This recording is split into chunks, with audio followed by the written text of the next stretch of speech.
የዳሌና የስነ ውበት ሰርጀሪ የሚሰራ ክሊኒክ በኢትዮጵያ ተከፈተ። የሚገርም እኮ ነው። በእንጂባራ ዩኒቨርሲቲ ምንድነው የተፈጠረው? የሳይካትሪስት ተማሪ የሆነው አማኑኤል ለዋና በገባበት ሰምጦ ሞተ። በዝርዝር እናየዋለን። የማይናማር ጦር ባለፈው ባካሄደው ዘመቻ መሰረት ከ2000 ሰዎች በላይ በቁጥጥር ስር መዋሉ ተነገረ። የንባብ መነጽርን የሚተካ አዲስ መድኃኒት ተፈጠረ። ዝርዝሩን በኋላ እናያለን። ማሊ ዩኒቨርሲቲንም የሁለተኛ ደረጃን የአንደኛ ደረጃን ሁሉንም ትምህርት ቤቷን ለ2 ሳምንት መዝጋቷን ገለጸች። በመጨረሻም እንደ ቦነስ የሚሆን ዜና የቴሌግራም ኃላፊ በፓሪስ ሙዚየም በ7 ደቂቃ የተሰረቁትን ትልልቅ ዕንቁዎችን ለመግዛት በይፋ ተናገረ። እገዛለሁ በማለት ቪዲዮአችንን እስከ መጨረሻ ድረስ ተመልከቱት። ቻናላችን ከተመቻችሁ ላይክ እና ሰብስክራይብ በማድረግ እንዲሁም ቪዲዮ ስንለቅ እንዲደርሳችሁ የደውል ምልክቷን ተጫኑ። ሁሉን ነገር ቻር በጎነት ሁሉም ሰላምን እየተመኘንላችሁ ስለምትከታተሉን እናመሰግናችኋለን።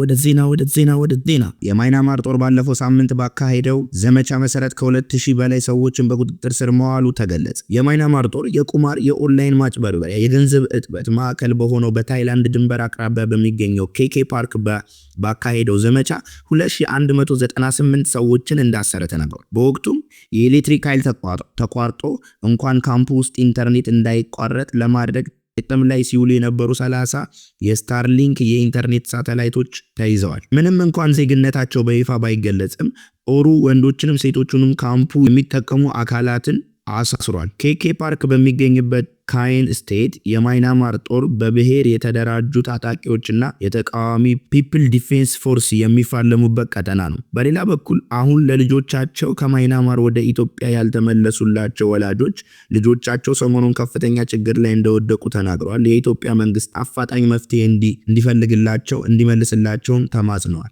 አሁን ልጆቻችን የማይናማር ናቸው። ከዚህም ቀደም በተሰራው ስራ ብዙ ልጆች መጥተዋል።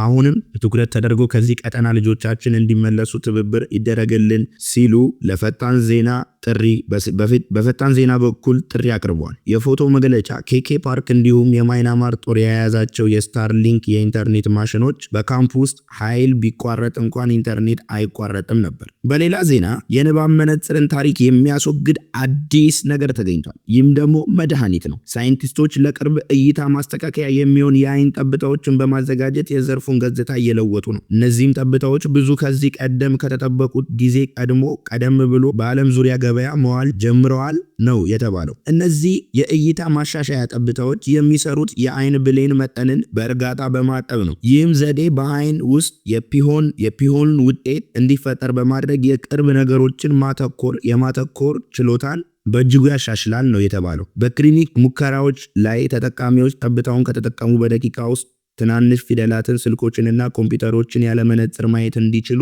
ተረጋግጧል። እንደ መነጽር ወይም ቀዶ ጥገና ሳይሆን ጠብታዎቹ ወራሪ ያልሆኑ ሲሆኑ ውጤታቸውም ከጥቂት ሰዓታት በኋላ በራሱ ይጠፋል። ይህም ለዕለታዊ አገልግሎት ምቹ አማራጭ ያደርገዋል። ማለትም በጠዋት አንዴ ከተጠቀምን ለአንድ ቀን ብቻ የሚያገለግል ነው ማለት ነው። ቴክኖሎጂ በተለይም የተነደፈው ፐረስፓሪዮፒያን ለተባለና እድሜያቸው ከ40 ዓመት በላይ የሚሆኑ ሰዎች ሁሉ የሚያጠቃ የተለመደ ሁኔታን ለማከም መሆኑን ተመልክቷል። ምንም እንኳን በአሁኑ ሰዓት በርካታ አዳዲስ የአይን ጠብታዎች በ2025 መጨረሻ ወደ ገበያ እንዲገቡ ቢጠበቅም የመጀመሪያው በኤፍዲኤ የጸደቀው ፐረስፓሪዮፒያ የአይን ጠብታ ቪቪቲ የተባለው ምርት በጥቅምት ወር 2021 ዓመት ጀምሮ አገልግሎት እየሰጠ ይገኛል። ይህ ጠብታ አይን ላይ ከተደረገ በኋላ 10 ሰዓታት ያክል አገልግሎት ይሰጣል ተብሏል። ልክ እንደ መነጽር ማለት ነው። ከዛም ሲያልቅ ደግሞ ጨምረን እንጠቀመዋለን ማለት ነው። ቴክኖሎጂው ረቋል። እንግዲህ ምንም ማድረግ አንችልም። በሌላ ዜና ደግሞ አይሰማ ነገር የለም። ማሊ ዩኒቨርሲቲዎቿን ጨምሮ ሁሉንም ትምህርት ቤቶቿን ለ2 ሳምንት ዘጋች። ማሊ ትምህርት ቤቶቿን የዘጋችው በአልቃይዳ የሚደገፈው ጀማዓታት ኑስራት አልኢስላም ዋል ሙስሊም የተሰኘው የአሸባሪ ቡድን ነዳጅ እንዳይገባ በማገዱ የተነሳ በተፈጠረው የነዳጅ እጥረት ነው። ያ ነዳጅ እስኪዘጋ ድረስ የተነበሩ እነሱ አይገርሙም። ግን መንግስት አሁን ከእንትን ካለ በኋላ ነው እንደሚመጣው። አሸባሪው ከማሊ ጎረቤት ነዳጅ ከባለፈው መስከረም ወር ጀምሮ እንዳይገባ መከልከሉን ተከትሎ በርካታ የነዳጅ የጫኑ መኪናዎች በማሊ ድንበር ላይ ቆመዋል። ድንበሩን ዘግተውታል። አሸባሪ ሆነው ምን አይነት ደካማ መንግስት ነው ግን! በእናታችሁ ጠንካራ ብሎ ቢሰሩ አሪፍ ነበር። ቡድኑ የነዳጅ መተላለፊያዎቹን የሚያዙ ሲነገር ጥቃትም እያደረሰ ነው። የነዳጅ እጥረቱ ታዲያ የተማሪዎችንና የመምህራንን እንቅስቃሴ በመገደቡ የተነሳ ዩኒቨርሲቲዎችን ጨምሮ ሁሉም ትምህርት ቤቶች ለ2 ሳምንት እንዲዘጉ መወሰኑን የሀገሪቱ ትምህርት ሚኒስቴር አስታውቋል። በሀገሪቱ ረጃጅም የነዳጅ ሰልፎች ሲታዩ የሸቀጣሸቀጦች ትራንስፖርትም ዋጋ ጨምሯል። አሸባሪ ቡድን ነዳጅ እንዳይገባ ማድረጉን ተከትሎ መንግስት ነዳጅ ለማድረስ እየሰራ ሲሆን 2020 መፈንቅለ መንግስት ስልጣን ለያዘው ወታደራዊ መንግስት ትልቅ ጋሬጣ ሆኗል። ስለዚህ መንግስት ማድረግ ያለበት ሄዶ እነሱን ማባረር ነው እንጂ ከድንበሩ ላይ እንትን ማለት የለበትም። አረ ወገን እንተሳሰብ። መንግስቱ የማይናማር ማለት ይቅርታ የማሊ አይሰሜ ነገር የለም እንግዲህ የዳሌና የስነ ውበት ፕላስቲክ ሰርጀሪ ላይ የሚሰራ ክሊኒክ በኢትዮጵያ ተከፈተ። ምን ተከፈተ?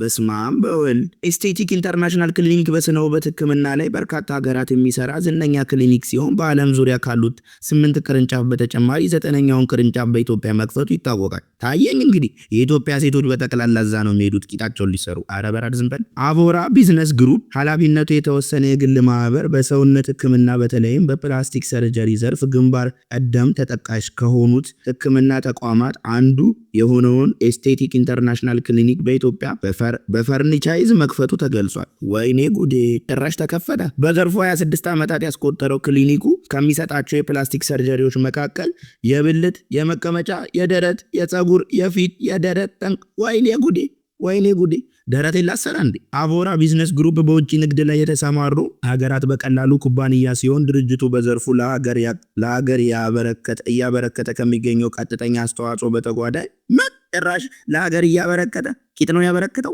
ኧረ ወይኔ ጉዴ በስማምቦል በተጓዳኝ ከተመረጡት ዓለም አቀፍ ተቋማት ጋር በመተባበር ችግር ፈቺ የሆኑ አገልግሎቶችን ግኝቶችን ወደ ሀገር ውስጥ በማምጣት የተሻለ ማህበረሰባዊ ተጠቃሚነት የተሻለ ማህበረሰባዊ ቂጥ ነው ተጠቃሚ ወይኔ ጉዴ ይፈጥር ዘንድ የበኩሉን ሚና በመጫወት ላይ የሚገኝ ባለራዕይ ተቋም እንደሆነ ይታወቃል። ራዕዩ አልናገርም።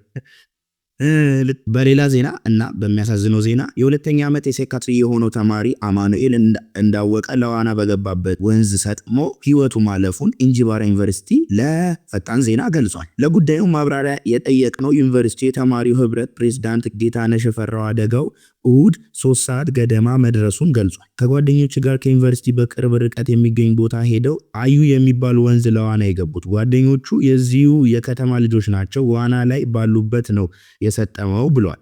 የተማሪ አማኑኤል የቀብር ስነስርዓት ዛሬ ከ9 ሰዓት ተኩል ገደማ ተወልዶ ባደገበት በእንጂባራ ከተማ መፈጸሙን ፈጣን ዜና አረጋግጧል። ከሰጠው በኋላ መረጃው ሲደርሰን ዩኒቨርሲቲው እና ማህበረሰቡ በጋራ አስክሬኑን ለማውጣት ሙከራ ቢደረግም አልተሳካም። በዕለቱ ሊገኝ አልቻለም ያለው የተማሪ ህብረት ፕሬዝዳንቱ ዛሬ ባለሙያዎች በባህር ዳር መጥተው አስክሬኑን ማውጣት ችለዋል ሲሉ ገልጿል። አስክሬኑ የተገኘው አንድ ቀን አድሮ ነው። ቀኑን ሙሉ ሊገኝ አልቻለም ነበረ። ዋናተኞቹ ይገባሉ ግን ጉድጓድ አይነት ስለሆነ የዋኙበት የነበረው ቦታ መውጣት አልችልም ሲል ከባህር ዳር የተሻሉ ዋናተኞችን መጥተው ከፍተኛ ድካም በኋላ ነው ያወጡት ብለዋል። ሌሎች ልጆችም የመሞት አደጋ ይደርስባቸው ነበረ። በቶሎ ሐኪም ቤት ተወስደው ነው ያሉት አብረው ሲዋኙ የነበሩት ብሎ አስቸጋሪ ነው ቦታው ራሱ ለመዋኘት የገቡበት ቦታ ራሱ ጥሩ አልነበረም ሲሉ ገልጧል። እሱንም ለማውጣት እየሞከሩ ስለነበር ውሃ ወደ ውስጣቸው የመግባት ነገር ስለሚኖር ወደ ሐኪም ቤት ሄደው እንደነበረ መረጃ አለኝ ሲል ዲግቫ ኢትዮጵያ ገልጿል። ተማሪዎች በማያውቁበት ቦታ ሲኖሩ በእንዲህ አይነት ወንዝ ውስጥ ከመግባት ቢታቀቡ ራቅ ያለ ቦታ ሲሄዱ የመታገት ሁኔታ ሊያጋጥም ስለሚችል በተቻለ አቅም በግቢ ውስጥ ቢዝናኑ መልካም ነው ሲሉ መክረዋል። እንጂባራ ዩኒቨርሲቲ ተማሪው በአዩ ወንዝ ለመዋኘት በሄደበት በደረሰበት የመስጠም አደጋ ህይወት ማለፉን በማህበራዊ ትስስር ገጹ በመግለጽ ለቤተሰብ መጽናናት ተመኝተዋል። እኛም ደግሞ እግዚአብሔር ያጽናችሁ ብለን እንመኛለን። በመጨረሻውና ወደ አዝናኙ ዜና እናልፋለን። የቴሌግራም መስራቹ እና ዋና ስራ አስፈጻሚው ፓቮል ዱሮቩ በፓሪስ ፈረንሳይ ሙዚየም የተሰረቁ ዕንቁዎችን መግዛት እንደሚፈልግ ገለጸ። በቃ አንተ ጉረኛ ነህ፣ በቃ ብር አለ ምናምን እንድንል ነው። ዱሮቩ ባለፈው ሳምንት ከፓሪስ ሙዚየም የተሰረቁ $102 ሚሊዮን ዋጋ ያላቸውን ዕንቁዎች ነው መግዛት የፈለገው። አበል ዱሮቩ ከገዛ በኋላ ጌጦችን ወደ ሙዚየም የሚመልስ ሲሆን የሚመልሰው ግን ወደ ፓሪስ የሉቮሮ ሙዚየም ሳይሆን አቡዳቢ ወደሚገኘው የሉቭሪ ሙዚየም መሆኑን ገልጿል። በምክንያትም ያነሳው ደግሞ እነዚህ የተሰረቁ ዕንቁዎች ከፓሪስ ይልቅ አቡዳቢ ደህንነታቸው የተጠበቀ ነው ብሎ ስለሚያስብ ነው። ባለፈው ሳምንት በፓሪስ በሚገኘው ሙዚየም ውስጥ 4 ሰዎች ገብተው $102 ሚሊዮን ዋጋ ያላቸው ቅርሶችን፣ ጌጦችን ሰጠው መውጣታቸው ሲታወስ ድሮቭ በነገሩ እንዳልደነገጠና አንድ ወቅት ታላቅ የነበረች ሀገር መውደቋን ያሳየ ተግባር መሆኑን ገልጿል። እስካሁን ድረስ አብራችሁን ስለሆናችሁ እናመሰግናለን። እናም እንደዚህና ፈጣን እውነተኛና አፍታቺ ዜናዎችን ከፈለጋችሁ ፈጣን ዜና ሰብስክራይብ፣ ላይክ እና ቪዲዮ ስንለቅ እንዲደርሳችሁ እንዲሁም የደውል ምልክቷን በመጫነኛ ቤተሰብ መሆን ትችላላችሁ። እናመሰግናለን። ሼር ኮፒ ሊንክ በማድረግ ይቅርታ ቲክቶክ ላይ ነው ለካስ። በቃ ይመቻችሁ። በታበሉ እስከ ነገ ሁሉም ነገር ቸርነት፣ በጎነት ሁሉም ያሰባችሁት ነገር ይከናወንላችሁ። ይህንን ሁሉ እንመኝላችኋለን። እስከ ነገ ሁሌም እንደምንለው መልካም ነገር